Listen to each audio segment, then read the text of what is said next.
ಈಗ ಪ್ರತಾಪ್ ಏನು ಮಾಡ್ತಿದ್ದಾರೆ ಅನ್ನೋ ಪ್ರಶ್ನೆಗೆ ಉತ್ತರ ಪ್ರತಾಪ್ ಈಗ ಬಿಗ್ ಬಾಸ್ನಲ್ಲಿ ಬ್ಯುಸಿಯಾಗಿದ್ದಾರೆ. ಯಾರು ಈ ಪ್ರತಾಪ್? ಬಿಗ್ ಬಾಸ್ನಲ್ಲಿ ಸಂಚಲನ ಮೂಡಿಸುತ್ತಿರುವ ಈ ಪ್ರತಾಪ್ ಬಗ್ಗೆ ಕರ್ನಾಟಕದಲ್ಲಿ ಯಾರಿಗೆ ತಾನೇ ಗೊತ್ತಿಲ್ಲ?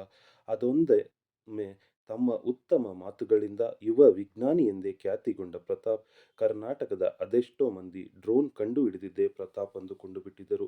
ಕರ್ನಾಟಕದಲ್ಲಿ ಪ್ರತಾಪ್ ಅವರಿಂದ ಡ್ರೋನ್ ಪ್ರಾಮುಖ್ಯತೆ ಪಡೆಯಿತೋ ಇಲ್ಲ ಡ್ರೋನ್ನಿಂದ ಪ್ರತಾಪ್ ಪ್ರಾಮುಖ್ಯತೆ ಪಡೆದರೋ ಅನ್ನೋ ಮಟ್ಟಕ್ಕೆ ಬೆಳೆದಿದ್ದರು.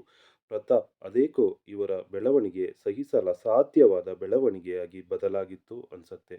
ಎಷ್ಟು ಬೇಗ ಪ್ರಖ್ಯಾತಿ ಹೊಂದಿದರೋ ಅಷ್ಟೇ ಬೇಗ ಇವರ ಬಗ್ಗೆ ಅಪವಾದಗಳು ಅಪಹಾಸ್ಯಗಳು ಹೆಚ್ಚುತ್ತಲೇ ಹೋಗುತ್ತದೆ. ಆದರೆ ನಾನು ಈ ಪ್ರತಾಪ್ ಬಗ್ಗೆ ವಿಡಿಯೋ ಮಾಡುತ್ತಿರೋದು ಏನಕ್ಕೆ ಗೊತ್ತಾ? ಇವನ ಛಲ ಬಿಡದ ತ್ರಿವಿಕ್ರಮನಂಥ ಗುಣಕ್ಕೆ.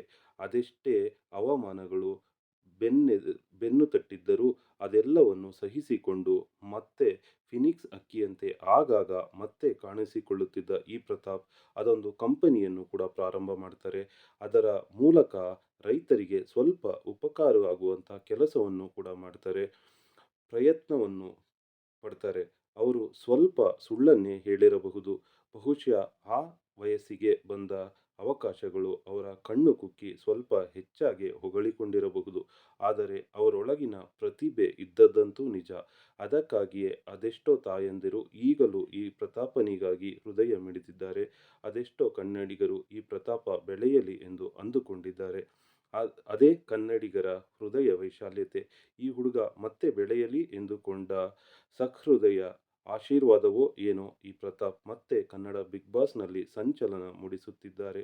ಮೊದಮೊದಲು ಯಾರೊಂದಿಗೂ ಬೆರೆಯದ ಪ್ರತಾಪ್ ಸುದೀಪ್ ರವರಿಂದ ಪ್ರೇರೇಪಣೆಯಿಂದ ಬದಲಾಗಿದ್ದಾರೆ. ಅತ್ಯಂತ ಸಂತೋಷದಿಂದ ಕುಣಿದು ಕುಪ್ಪಳಿಸುತ್ತಿದ್ದಾರೆ. ಅವರು ಮಾಡಿದ ಡ್ಯಾನ್ಸ್ ಈಗಲೂ ಸಾಕಷ್ಟು ವೈರಲ್ ಆಗಿದೆ. ಅದಕ್ಕೆ ಪ್ರತಾಪ್ಗೋಸ್ಕರ ಬಿಗ್ ಬಾಸ್ ನೋಡುವವರ ಸಂಖ್ಯೆ ಕೂಡ ಹೆಚ್ಚಾಗಿದೆ ಅಂದರೆ ತಪ್ಪಾಗಲಾರದು. ಸ್ವಲ್ಪ ಜನ ಈಗಲೂ ಪ್ರತಾಪ್ ರವರನ್ನ ಬೈಯುತ್ತಿದ್ದಾರೆ. ಆದರೆ ಅದೆಲ್ಲವನ್ನು ಮರೆತು ಈ ಹುಡುಗ ಮುಂದೆ ಸಾಗಲಿ, ಬಿಗ್ ಬಾಸ್ ಗೆದ್ದು ಮರುಜೀವನವನ್ನು ಪ್ರಾರಂಭಿಸಲಿ ಎಂದು ನಾನು ಕೂಡ ಆಶೀರ್ವದಿಸುತ್ತಿದ್ದೇನೆ. ಈ ಹುಡುಗ ಮಾಡಿದ್ದಂತೂ ತಪ್ಪೇ. ಅವನ ತಪ್ಪನ್ನು ನಾನು ಸಮರ್ಥಿಸುತ್ತಿಲ್ಲ. ಆದರೆ ತಪ್ಪು ಮಾಡಿದ ಈ ಪ್ರತಾಪ್ಗೆ ಮತ್ತೊಂದು ಅವಕಾಶವನ್ನು ಕಲ್ಪಿಸಿಕೊಡುವುದು ಕನ್ನಡಿಗರಾದ ನಮ್ಮ ಹೃದಯ ವೈಶಾಲ್ಯತೆಯನ್ನು ತೋರಿಸುತ್ತದೆ. ಯಾರೇ ಬಾವಿಗೆ ಬಿದ್ದರೂ ಆಳಿಗೊಂದು ಕಲ್ಲು ಎಂಬಂತೆ ಎಲ್ಲರೂ ಇವನ ಮೇಲೆ ಕಲ್ಲನ್ನು ಎರಚಿದ್ದಾರೆ. ಅಷ್ಟೇ ಅಲ್ಲ, ಇವನು ಬೆಳೆಯುವಾಗ ಅದರ ಬೆಳವಣಿಗೆಯನ್ನು ಸಹಿಸದ ಅದೆಷ್ಟೋ ಜನ ಇವನನ್ನು ಅವಮಾನಿಸಿದ್ದಾರೆ. ಇವನನ್ನು ಅವಮಾನಿಸುವುದನ್ನೇ ಕೆಲಸವಾಗಿಸಿಕೊಂಡ ಅದೆಷ್ಟೋ ಜನರಿದ್ದಾರೆ. ಇವನ ಬಗ್ಗೆ ಅಪಹಾಸ್ಯ ಮಾಡಿ ತಾವು ಪ್ರಮುಖರಾಗಲು ಪ್ರಯತ್ನಿಸಿದ ಜನರೂ ಕೂಡ ಇದ್ದಾರೆ.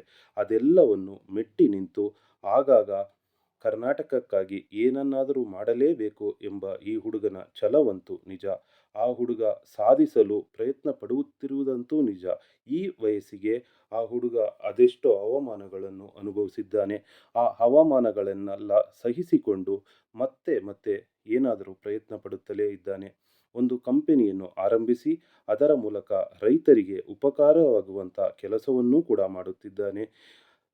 ಇವನಿಗೆ ಅದೆಷ್ಟೋ ಹಣ ಕೂಡ ಹರಿದು ಬಂದಿದೆ ಎಂದರೆ ಯಾರೂ ಸುಮ್ಮನೆ ಹಣ ಕೊಡುವುದಿಲ್ಲ. ಇವನನ್ನು ನೋಡದೆ ಇವನ ಬಗ್ಗೆ ತಿಳಿದುಕೊಳ್ಳದೆ ಮಾತನಾಡುವವರು ಹಲವರಿದ್ದಾರೆ. ಆದರೆ ಇವನೊಂದಿಗೆ ಬೆರೆತು ಮಾತನಾಡಿ ಇವನ ಶಕ್ತಿಯನ್ನು ಅರಿತುಕೊಂಡು ಸಹಕರಿಸುತ್ತಿರುವ ಅದೆಷ್ಟೋ ಜನರಿದ್ದಾರೆ. ಅವರೆಲ್ಲರೂ ಇವತ್ತನನ್ನು ಸಹಕರಿಸುತ್ತಿರುವುದಕ್ಕೂ ಕೂಡ ಒಂದು ಕಾರಣವಿರಬಹುದು. ಯಾರು ಸುಮ್ಮನೆ ಹಣವನ್ನು ಚೆಲ್ಲುವುದಿಲ್ಲ. ಕೆಲವರು ಹಣವನ್ನು ಚೆಲ್ಲಿ ಈ ಹುಡುಗನಿಗಾಗಿ ಸಹಾಯ ಮಾಡಿದ್ದಾರೆ. ಅವನ ಕಂಪನಿಯನ್ನು ಪುನರಾರಂಭಿಸಿದ್ದಲು ಸಹಕರಿಸಿದ್ದಾರೆ ಎಂದರೆ ಅದರಲ್ಲೂ ಒಂದು ಅರ್ಥವಿರುತ್ತದೆ. ಇವನನ್ನು ನಂಬಿ ಹಣ ಹಾಕಿದವರಿಗೂ ಕೂಡ ಮೋಸವಾಗಬಾರದು.